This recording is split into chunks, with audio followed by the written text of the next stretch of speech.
No.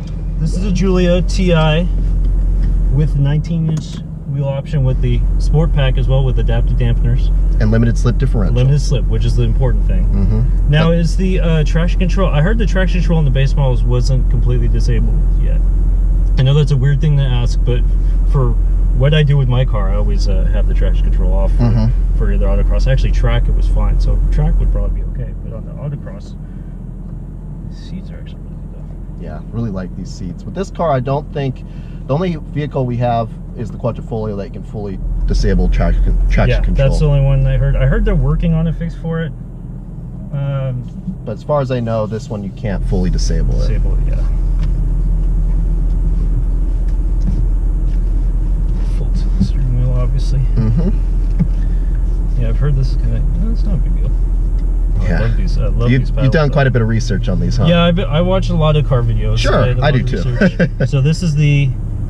So what you can do is, if you are in dynamic mode, you can press this down and you have the softer dampers. Otherwise, if you go into dynamic, you automatically have the stiffer suspension. Okay, and then this is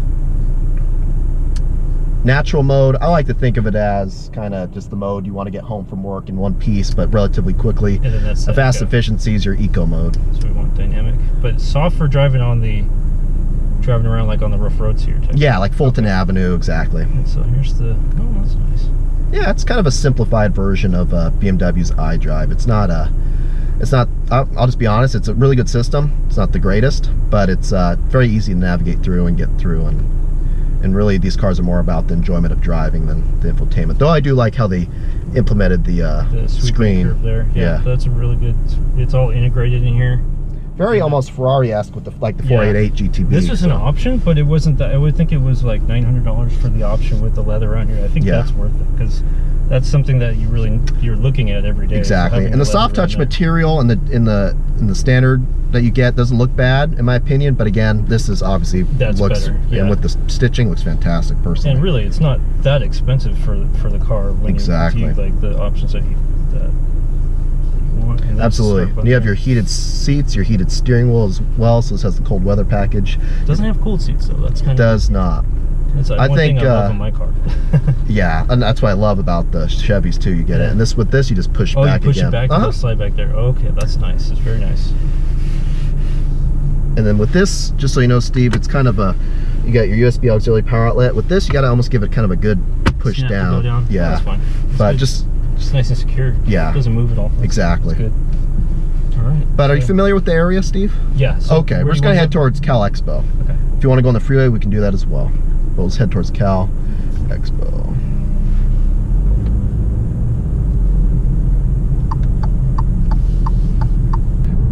But this is still a pretty amazing car. I think for the money, it handles unlike any of its competition. Yeah, the handling is the big thing. Especially, the weight is not bad. I think it's what, 3,400 pounds. Yes. And the handling is the big thing, because that's what I'm looking at. Like, well, we looked at the Camaro to start with, but it was mostly the ATS. Got it. The 2 Series, which is obviously a lot smaller. This and I think that's about it so far. Got it. And this car has start-stop, so you can actually turn that back on with the button over by where the headlight switch is. There's a little A with a circle above it. Interesting. So that's just, even our Maseratis have it, just to save fuel, better fuel economy. But you do have to press that every time if you want the car not to shut off at a stoplight. But yeah, I mean, very simplistic, minimalistic, not a lot of distraction. It's very good design in here. Yeah.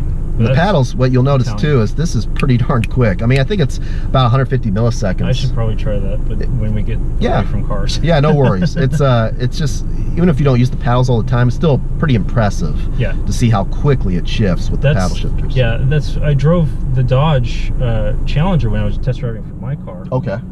With the SRT with the automatic, the ZF automatic. Yeah. The same one in here.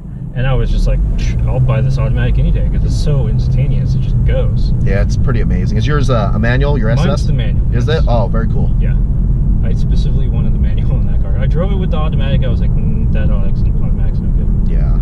Yeah, I think, I don't know if they changed over to the 8-speed in the newer SSs. I know they use the 6-speed, but... Going around here, right? Yeah, we can either go towards Arden or left. We go to Cal Expo? Yeah, we go that way too.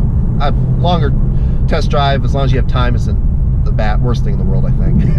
I enjoy longer drives. Oh yeah. I mean, I have a DSG, I have a GTI, and I think this shifts quicker. Yeah. Honestly. I've heard these CFs are just astounding, and you can feel it. Just oh wow. I mean, just it's pretty amazing. I mean, I wouldn't want it on a manual with them because that's just perfect. And no need for. That's one problem being on the track. Like I went to Thunderhill on Saturday. Oh, cool. And I've never been there, but it sounds like a lot of fun. Yeah, with the manual, it's like you got to do the downshift. You got to do all. I don't know how to heel toe. So there's a couple points where you're like, oh, I got to downshift and get some revs up, but it's like, okay, I'm not racing here, so I'm not going to worry about it. Got it. But with this, it's like you can go all out. It's just using the paddle shift. Absolutely. Feels a bit like a video game too. Yeah, I mean it's just easy, but at the same time, it's good. You want it easy. That absolutely. Way you don't have to. You can focus on driving. Exactly. That's what Alphas and even a Maserati's lingo is they want you to be in control, kind of focusing on the drive, not having a bunch of distractions and things in your way. But yeah, we'll stay in the middle lane, Steve. We're going to head on I-80 towards Reno. Yeah. What was I going to say? Well, I have an Italian last name too, so. I noticed that. Yeah. So it's like Italian car. Hopefully it's good. We've had we've had a lot of well, a few of my customers have been Italian and they want to get or Italian Americans or whatever, and they want to get the Italian car. I want a Fiat. Yeah, Fiat. I test drove a Fiat Abarth. Keep going straight. Yeah, and it was not that good. Not the 124. I did the. I drove a 124 Abarth, and that was actually a nice car. I actually really liked it. I was surprised. The ones in Europe, you can get well, actually here in the States, you can get the Mopar exhaust, but the ones that come standard don't have the loud exhaust, so it's a little bit quiet. Yeah. Especially compared to the Fiat Abarth. Sport neighbors on here.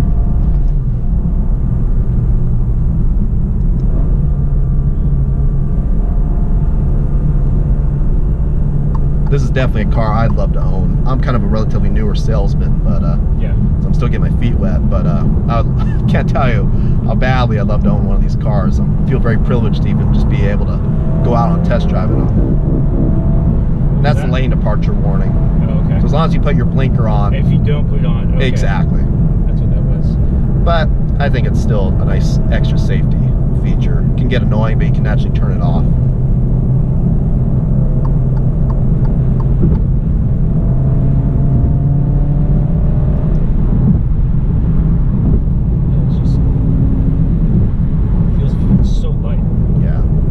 Just you can steer with your fingertips. It's just easy. It's an awesome car.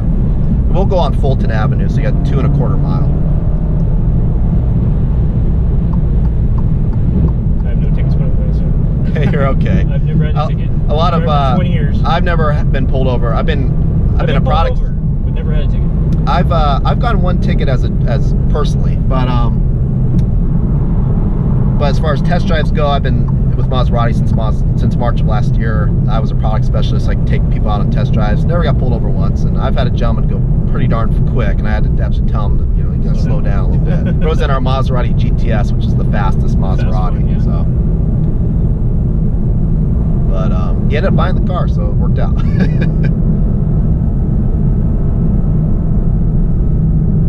But even though this doesn't quite have the same sound out of the exhaust as a Maserati, it's lighter than any of our Maseratis, it handles better, and I think the acceleration, it's actually faster than our base Ghibli, so.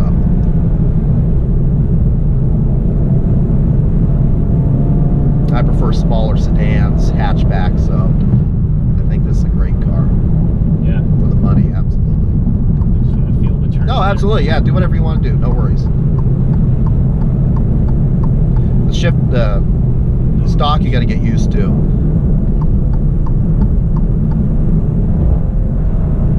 Just going back down Fulton? Yeah.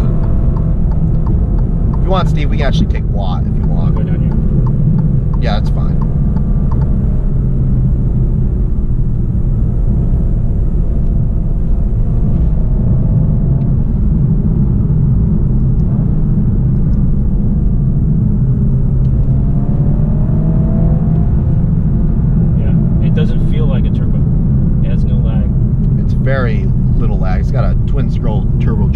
I drove the Camaro,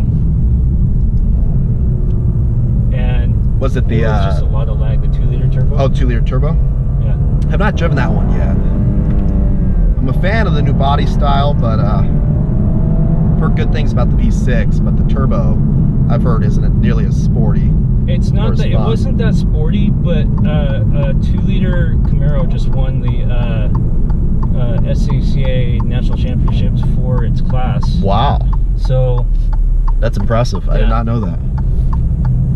That's pretty cool. And that's the reason being is that the car's only 3,200 pounds when you start losing some weight on there, and with that Camaro chassis, which is really good. Yeah, that Alfa platform is just amazing. I don't really know so much of a difference between the soft and the stiff, which is interesting. If any, my car's like night and day difference when you hit that touring button, because it puts the mag ride on the soft setting, right, and it's just like you don't feel anything, and then you put it on stiff and it's like you feel everything. With our Maseratis, we have a Skyhook adaptive dampers. That you can really tell a difference from the soft to the firm. This, I've only really noticed it when you're taking a corner, but when you're going over bumps, it doesn't really, because I've been in the Quadrifoglio where you can do the same thing, and it just doesn't really feel that much different. But in the corners, I think it does help, stiffens things up, firms things up, but over bumps, even this car, honestly, over a bump, it's not jarring, I would say. No, it's not jarring at all. It's a very good ride. I think my GTI is more jarring, honestly. I'm not joking, I think it is. But yeah, this is just everyday livability. It's a great car. And really, it's not that expensive. I mean, you look at like a BMW and you start throwing options at it that this thing has stock, and it's like you're up to 55, 60 grand in a 3 Series. But this, even the 2 Series, you're up in the 50s. And this is like, throw a couple options, you're only at 45 max. It's more exclusive too. Alfa Romeo is a smaller company, so they're not going to be able to make nearly as many cars as Mercedes, Audi, BMW. Oh, it's got the dual zone. Yeah, so you can sync it, dual zone. Harman Kardon 14 speaker sound system, so that's optional, right? It is optional. I think it's a $900 option. Aluminum trim. You can get wood trim. I prefer to. Volume control. Oh, right here. Oh, right there. I like this trim actually. I do too. Real aluminum. Anything that looks like metal is real metal, so I just think that's pretty cool.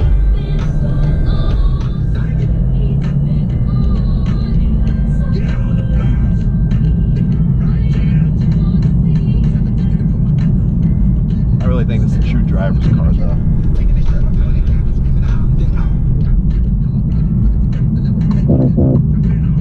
That was weird. I know I had my signal on. Oh, it still did it? Yeah. Yeah. You can turn that off in the system. I think it's, you can these buttons probably. Go to menu settings and turn it off, I believe. I think it's set.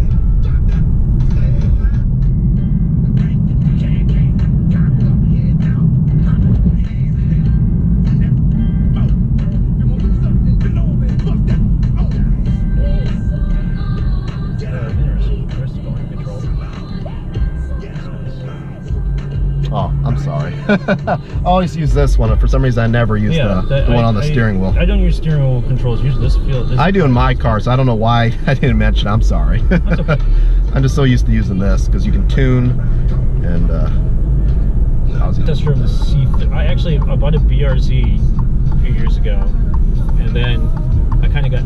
Where do you want me to park? Oh, we can park up underneath any of those spots if there's anything open. You can park on the right side. There. Yeah, that's perfect. I bought a BRZ in 2013, and it's interesting. It lines up the steering. And this is just a button. Oh, put the button there? Yeah, okay. Just to park. And you can actually go to settings and turn it so that the e-brake comes on. Otherwise, you just pull it up or push it down. So where was that setting for the menus? How do we go through the menus here? Oh, menus for settings and stuff? Yeah, is that through here? Let's see. Oh, it's through the main menu, okay. Let's see, safety, lane departure warning. So really, so that's what it was, okay. Wait, can't turn it completely off. I thought you could, but I guess you can't. You can blind spot, you turn that off. Speed limiter, forward collision warning. These must be obviously main settings that you just cannot possibly turn off fully. So that's just obviously speed limiter. What's the interesting? So you could like set it for a valet or something like exactly. Yeah. Driver assistance.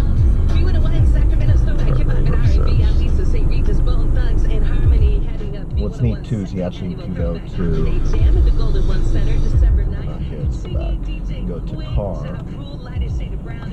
and check your PSI, when your next maintenance is due, and even your oil level. Yeah, I've got that same thing on there. Oh, okay, cool. I think it's neat. I don't have it in my GTI. That's why I just think all this new technologies is pretty wild. But yeah, your navigation.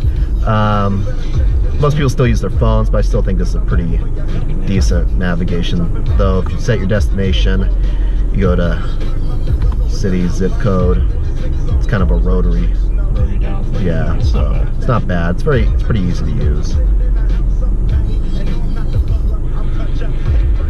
But yeah, Bluetooth. This car in particular, let's see if it has Sirius XM. It does. So you have your 1-year subscription. Yeah, same So with most cars these days. BMW, it's an option to get the Series 1 year or something. okay. Okay. I don't really want it, but okay. Yeah. I don't know what that does though. That's the adaptive cruise control. Okay, that's what that is. So that's an option. This one's a pretty well optioned out car. I think it's not missing too much on it. No, I think the only one I've ever seen more expensive was I think it was maybe $53,000, but that's it. This is pretty close up there with, as far as fully optioned out.